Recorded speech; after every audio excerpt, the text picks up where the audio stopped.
Hi everyone, here we've got UMIDIGI A9 and let me share with you how to change the wallpaper on this device.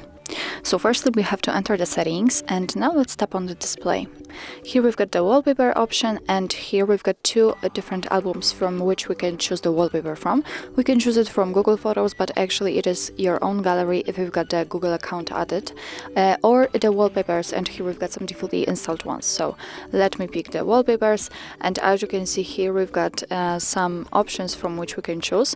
Here we've got the preview. If you'd like to check how the particular one will look like, just tap on it and it will appear right here. Of course you can tap on it again in order to show, let's say, the full screen.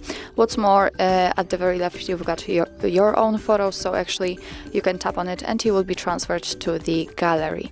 So let me pick, for example, this one, and if you are happy with your choice, all you have to do is simply tap on Set Wallpaper.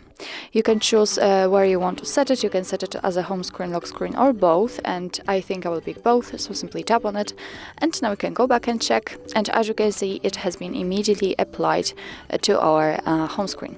So actually that's all. This is how to change the wallpaper in your UMIDIGI A9. Thank you so much for watching. I hope that this video was helpful, and if it was, please hit the subscribe button and leave the thumbs up.